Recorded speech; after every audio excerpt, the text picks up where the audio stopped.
Acofaghe les 13 fesses que Jésus s'est manifesté à ses disciples, des empiei qui aura ressuscité des morts.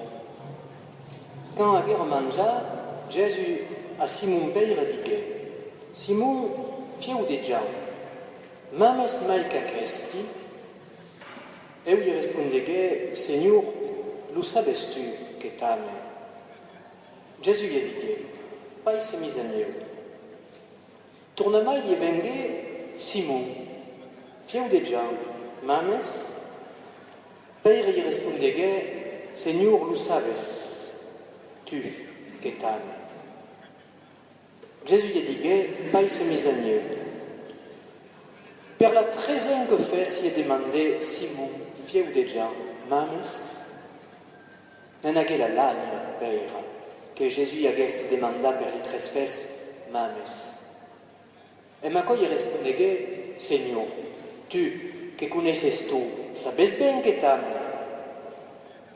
Jésus gli disse, pais mi fede. Amen. Amen te lo dise. Din lo temps que res duiné, te senchaves tu-même et te gandicies on te voulies. Ma cour te sarasca vieille, estendras tes mains, et une autre te senchara, et te mènera on te nous voudras. Jésus disait encore, per marca de quinte mort, peire deurier, glorifica Dieu. Il dit que pieds, seguissez-moi. Acclamons la parole de Dieu.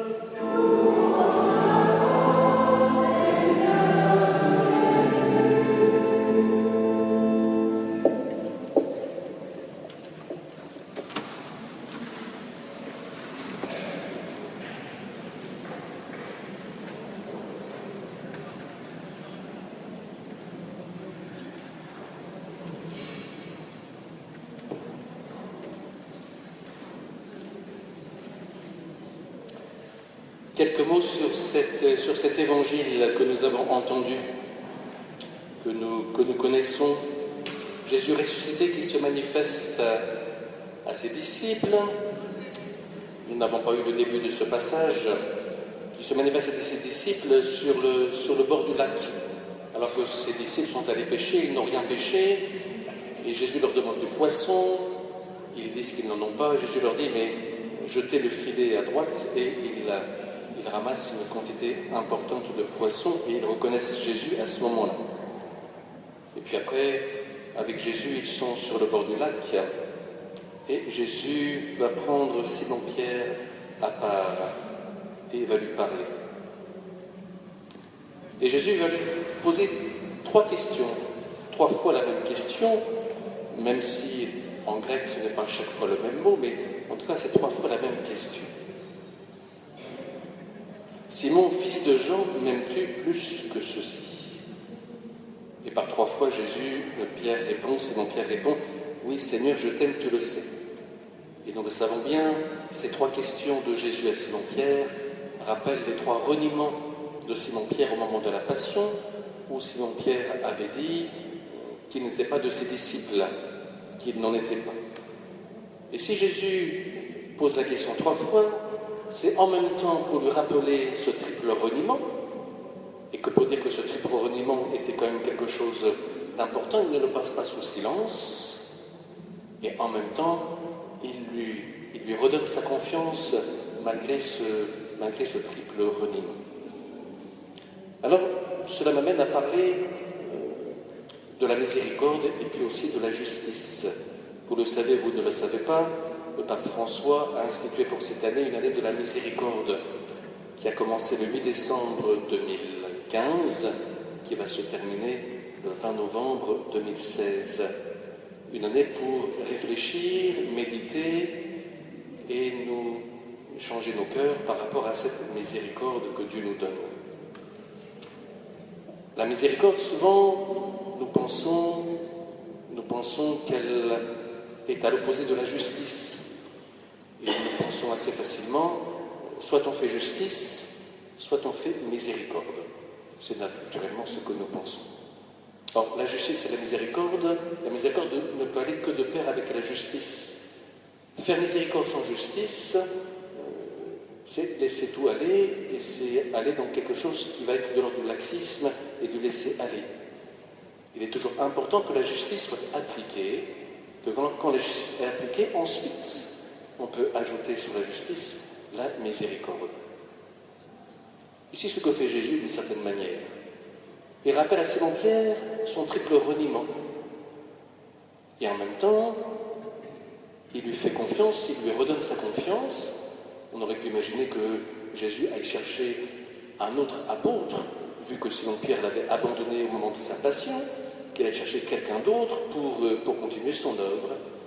Eh bien, il prend Simon-Pierre, lui fait sentir son reniement, lui rappelle ce reniement, lui rappelle que la justice voudrait qu'il ne soit plus apôtre, et en même temps, sa miséricorde, le choix de Jésus, et c'est qu'il reste apôtre et le premier des apôtres, celui qui va conduire l'Église ainsi.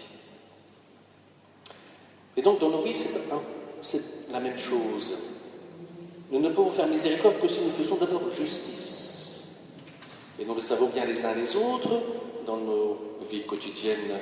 Si nous sommes blessés, si nous avons été blessés par quelqu'un, le pardon ne peut se passer que s'il y a d'abord une justice.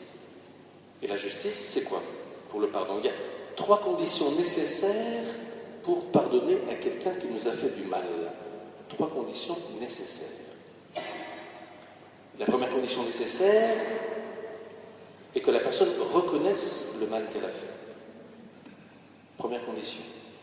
Qu'elle le reconnaisse et qu'elle reconnaisse les conséquences de ce mal. La deuxième condition pour qu'il puisse y avoir pardon, c'est que la personne s'engage à ne plus recommencer.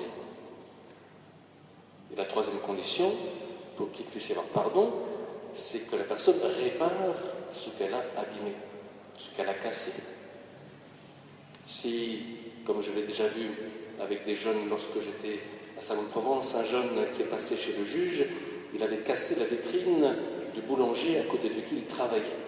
Ils l'ont passé en justice, bien sûr, et il a fallu qu'il répare par son travail la vitrine qu'il avait cassée, et qu'il parle et qu'il reconnaisse que c'est lui qui l'avait fait.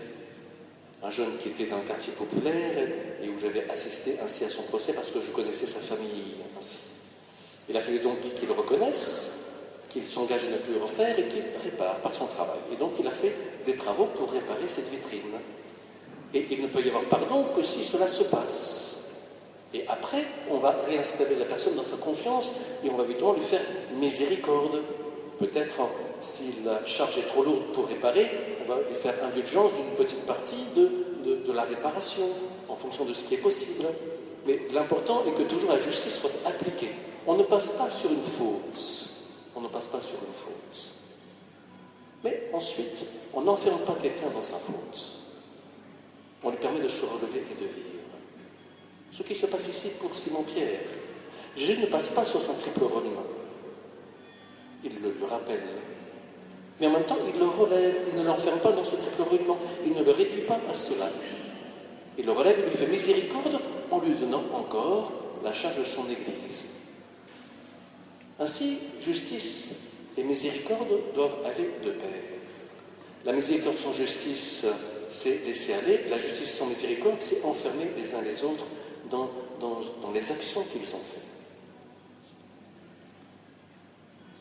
Voilà ce que dit le pape François sur la miséricorde.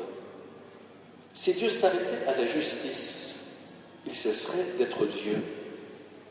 Il serait comme tous les hommes qui invoquent le respect de la loi, ce qui est important quand même, le respect de la loi. La justice seule ne suffit pas et l'expérience montre que faire uniquement appel à elle risque de l'anéantir. C'est ainsi que Dieu va au-delà de la justice sans la nier. Au-delà de la justice, avec la miséricorde et le pardon. Cela ne signifie pas d'évaluer la justice ou la rendre superflue, au contraire. Qui se trompe devra purger sa peine, mais ce n'est pas là le dernier mot, mais le début de la conversion, en faisant l'expérience de la tendresse du pardon. Dieu ne refuse pas la justice, il l'intègre et la dépasse dans un événement plus grand dans lequel on fait l'expérience de l'amour, fondement d'une vraie justice. Cette justice de Dieu est la miséricorde accordée à tous comme une grâce. venant de la mort et de la résurrection de Jésus-Christ. La croix du Christ est donc le jugement de Dieu sur chacun de nous et sur le monde, puisqu'elle nous donne la certitude de l'amour et de la vie nouvelle. Simon-Pierre a fait l'expérience de cette miséricorde. Et lorsqu'il se retrouve à la belle porte avec l'apôtre Jean, c'est lui qui dit à celui qui mendie à la belle porte, « Lève-toi et marche. Je n'ai pas d'or ni d'argent à te donner. J'ai simplement cette miséricorde que j'ai moi-même reçue et que je te donne parce que je l'ai reçue. Lève-toi et marche, tout comme Jésus m'a relevé, il m'a dit de marcher aussi. »